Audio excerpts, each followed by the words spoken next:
Hello बच्चों, इस question को देखो। इसमें बोला अमंग द रिलेशंस एस दिया है कोई सेट है ना, और टी दिया है। अब इन सेट के कुछ एलिमेंट्स बनेंगे और उनको बताना है आपने कि वो ट्रांजिटिव है, सिमेट्रिक है या रिफ्लेक्सिव है कि नहीं। ठीक है, तो सबसे पहले हम चेक करते हैं टी के लिए। टी के अंदर किस टाइप के एलिमेंट है?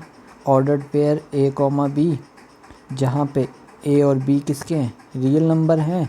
और ए और बी के बीच में जो रिलेशन है, ए और बी के बीच में जो रिलेशन है वो डिफाइंड की गई है A square minus B square. यानी ए और बी का रिलेशन बोल रहे हैं, ए स्क्वायर माइनस बी स्क्वायर करने पे जो नया नंबर आएगा वो क्या आना चाहिए? इंटीजर। तब ये आपस में क्या होंगे? रिलेटेड। तो इसको चेक करना है आपने। तो पहली चीज़ क्या चेक करते हैं आप? रिफ्लेक्सिव।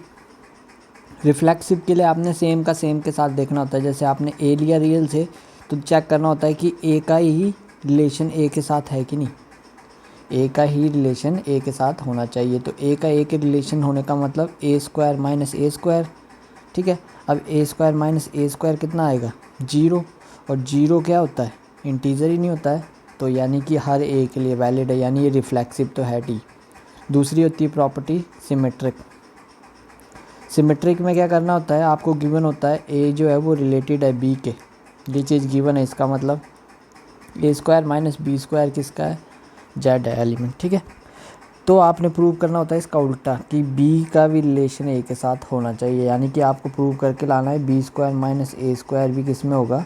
जेड में। ठीक है, तो आपको ये गिवन है A square minus B square belongs to Z. इसको मैं कैसे लिख सकता हूँ? माइनस कॉमन ले लो तो क्या आएगा? बी स्क्वायर माइनस ए स्क्वायर। और ये किसका एलिमेंट है? जेड का। अब आपको पता है, देखो बी स्क्वायर, मैंने ये किस चीज़ को लिखा है?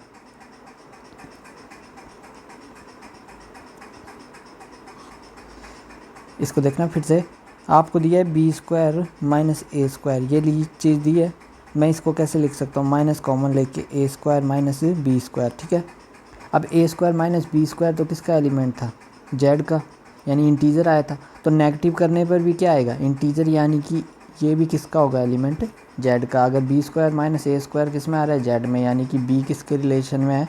ए के। तो ये प्रूव हो गया, यानी सिमेट्रिक भी आ गया आपका। थर्ड कौन सी होती है? ट्रांजिटिव। ट्रांजिटिव में आपको दो चीज़ें दी होती है कि ए अगर रिलेटेड है बी के, इसका मतलब क्या है? A square minus B square जो आएगा वो जेड का एलिमेंट। दूसरा यही बी सी के साथ रिलेशन में है, तो इसका मतलब B square minus C square किसका है? जेड का। प्रूव करके क्या लाना है कि ए इज़ रिलेटेड टू सी, ये प्रूव करना है। यानी कि इसका क्या मतलब है? A square minus C square किसका एलिमेंट है? जेड का। तो आपने क्या करना है? फर्स्ट और सेकंड को ऐड करो। तो ए स्क्वायर माइनस इन दोनों को ऐड करोगे, A square minus B square plus B square minus C square क्या आएगा? जेड का आएगा, क्योंकि इंटीजर में इंटीजर ऐड करते हो तो क्या आता है? इंटीजर ही। अब इसमें कैंसिल क्या हुआ? 20। तो ए स्क्वायर माइनस सी स्क्वायर किसका एलिमेंट आ गया? जेड का। इसका क्या मतलब है? ए क्या है? रिलेटेड टू सी। तो ये ट्रांजिटिव भी हो गया। यानी कि जो टी है आपका वो क्या है? इक्विवेलेंस, यानी तीनों को सेटिस्फाई कर रहा है। तो ऑप्शन देख लेते हैं पहले। T is not transitive. लेकिन टी तो कैसा है? ट्रांजिटिव। तो ये गलत हो गया। Both S and T R symmetric, इसको हम कुछ नहीं कह सकते। Neither S nor T transitive, तो ये भी गलत हो गया। T is symmetric but S is not. तो अभी फर्स्ट जो टी को सॉल्व करके हमने दो ऑप्शन तो डिस्कार्ड कर दिया। अब रेस्ट को चेक करते हैं दूसरे वाले से, यानी एस वाले सेट से। अब एस सेट क्या दिया है आपको? ए का रिलेशन बी के साथ दिया है। ए कॉमा बी जो है आर माइनस 0 से बिलोंग करते हैं। और जो ए का रिलेशन है बी के साथ वो क्या दिया है? 2 plus A over be greater than 0। यानी ए और रिलेशन बी का कब होगा? जब इस कंडीशन को सेटिस्फाई करेंगे। ठीक, तो पहली प्रॉपर्टी चेक कर लेते हैं, क्या थी आपकी? रिफ्लेक्सिव। अब रिफ्लेक्सिव में क्या होता है? सेम का रिलेशन सेम के साथ है कि नहीं, तब होगा सभी ए के लिए। For all A belongs to R minus 0। तो ए का रिलेशन, ए का मतलब क्या है कि 2 प्लस, अब इसको लिखूँगा ए ओवर ए, और ये चेक करूँगा ग्रेटर दैन 0 आ रहा है कि नहीं। 2 प्लस ए से कैंसिल होकर 1 आएगा, यानी ग्रेटर दैन 0 आ रहा है। तो यानी कि रिफ्लेक्सिव तो हो गया। दूसरा सिमेट्रिक। सिमेट्रिक के लिए क्या करना होता है? ए का रिलेशन बी के साथ, इसके लिए काउंटर पेश कर देता हूँ मैं एक, देखना काउंटर क्या लें हम, ए को ले लो -1 और बी को ले लो 3, ठीक है। अब ये दोनों रिलेशन में है कि नहीं, -1 इज़ रिलेटेड टू 3, चेक देख लो होगा कैसे, रिलेशन में होने का मतलब है 2 + a यानी -1, b यानी 3। अब इसको चेक करना है, ग्रेटर दैन आ रहा है, आ जाएगा ग्रेटर दैन, तो ये चीज़ आ गई, यानी a रिलेटेड टू b तो हो गया, ठीक है। और आगे चेक कर लें।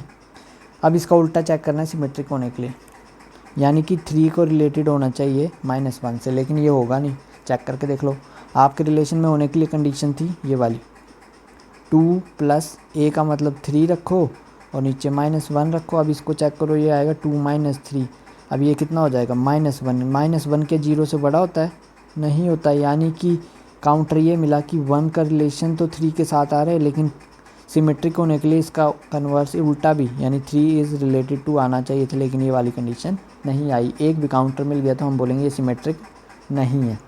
तो ऑप्शन देख लो, टी इज़ सिमेट्रिक, टी तो सिमेट्रिक आया था, लेकिन एस इज़ नॉट, तो एस कैसा नहीं आया था, सिमेट्रिक नहीं आया था, तो कौन सा ऑप्शन सही हो जाएगा, 4th नंबर का। तो ये इसका सोल्यूशन था।